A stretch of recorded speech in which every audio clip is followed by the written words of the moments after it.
In die nuus, die minister van Finansies trap 'n bankrot Johannesburgse burgemeester uit. Die Wêreldgesondheidsorganisasie soek na 80 mense wat in aanraking was met 'n hantavirus slagoffer en Jeffrey Epstein se selfmoordbrief word vrygestel. Goeiedag almal, baie welkom by Nuuspot. Dis donderdag 7 Mei 2026 en hier volg vanoggend se nuusbulletin. Die ekonomiese spulpunt van Suid-Afrika, Johannesburg, is vir alle praktiese doeleindes bankrot met skuld van 25,2 miljard rand aan krediteure. Die minister van Finansies, Enoch Godongwana, het gedreig om die nasionale regering se toelaag van meer as 8 miljard rand te weerhou weens onreëlmatige besteding en finansiële wanbestuur. Opposisiepartye soos Action SA en die DA sê dis die finale bewys dat die stad tot in die grond toe bestuur word.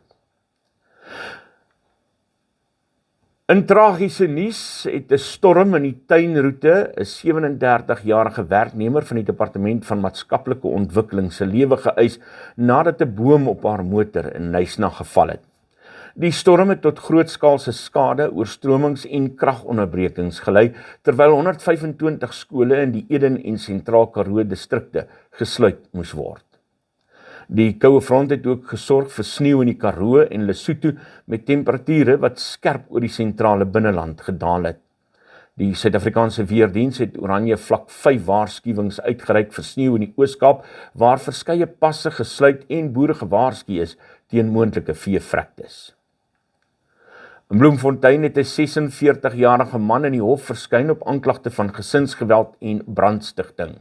Hy word daarvan beskuldig dat hy sy vriendin gebyt en daarna haar meentuis in die Plesier woonbuurt aan die brand gesteek het.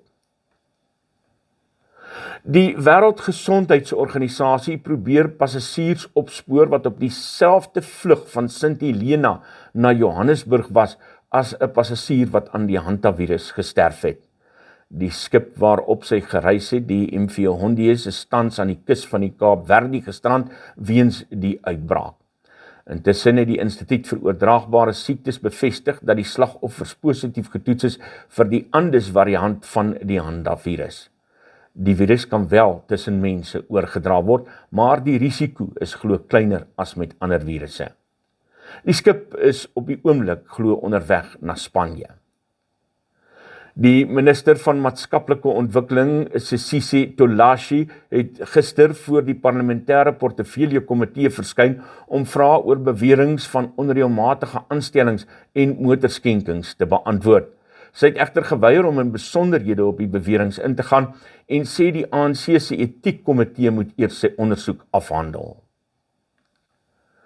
President Cyril Ramaphosa se woordvoerder Vincent Magwenya sê Afrika moet die grondoorsake van migrasie aanspreek in plaas daarvan om Suid-Afrika bloot te veroordeel oor beweringe van xenofobie.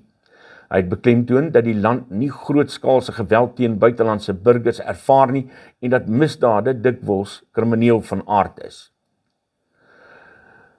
Fadil Adams, leier van die National Coloured Congress, is in Kaapstad in hegtenis geneem in verband met die ondersoek na die moord op Sindiso Mugaka in 2017. Hy word daarvan beskuldig dat hy met die ondersoek ingemeng het deur 'n skuldig bevinde huurmoordenaar in die tronk te besoek. Hy is oornag na Durban geneem waar die polisie weier om verdere inligting oor hom bekend te maak. In Durban het betogers onder die vaandel van die March-beweging die strate ingevaar om die verwydering van ongedokumenteerde buitelanders te eis. Die polisie het tydens die optog 2 mense in hegtenis geneem wat in besit van dwelmmiddels gevind is. 'n Polisieoperasie in Noordwes het in 'n bloedbad geëindig toe 3 vermeende kitsbankrowers doodgeskiet is. 5 ander verdagtes, waaronder 'n polisiebeampte, is in hegtenis geneem nadat hulle op die polisie losgebrand het. Die Demokratiese Alliansie gaan vandag sy alternatief vir swart ekonomiese bemagtiging in die parlement indien. Die wetsontwerp op ekonomiese insluiting vir almal fokus volgens die party op werklike nadeel en werklike bydra in plaas van politieke koneksies. Internasionale nuus, Iran hersien tans 'n Amerikaanse vredesvoorstel om die oorlog formeel te beëindig. Oliepryse het skerp gereageer op die nuus van moontlike vordering in die onderhandelinge tussen Washington en Teheran. 'n Federale regter in die Verenigde State het 'n dokument vrygestel wat as die selfmoordbrief van Jeffrey Epstein beskryf word. Die brief is deur sy voormalige selmaat in 2019 gevind en bevat die stelling dat dit 'n voorreg is om te kan kies wanneer 'n mens groet. In Mexico veroorsaak Amerikaanse aanklagte teen die gouverneur van Sinaloa en ander politici 'n skeuring in die regerende Morena-party. President Claudia Sheinbaum word voor 'n uitdaging gestel om balans te vind tussen soewereiniteit en die stryd teen korrupsie en kartelbetrokkenheid. In Bosnia en Herzegovina is 'n strafregtelike klagte ingedien teen 'n Kanadese mynboumaatskappy weens loodbesoedeling. Meer as 300 inwoners naby die myn in Vares het verhoogde loodvlakke in hulle bloed getoets wat tot groot kommer in die gemeenskap lei. Ten slotte, hier ter plaatse in Mpumalanga, wat skole Woensdag hulle deure moes sluit nadat 'n rondloper leeu in die omgewing gewaar is. Die skoolhoof sê die skool sal vandag glo weer heropen, aangesien die leeuspore in die teenoorgestelde rigting van die skool lei. Maar almal daar is uit op 'n leeujag, lyk dit my. Dis vandag se nuus net hier op Nuuspot, die tuiste van Afrikaanse stories agter die nuus.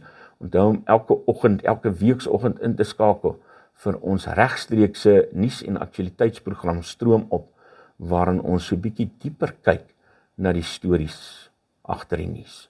Groetnis tot 'n volgende keer.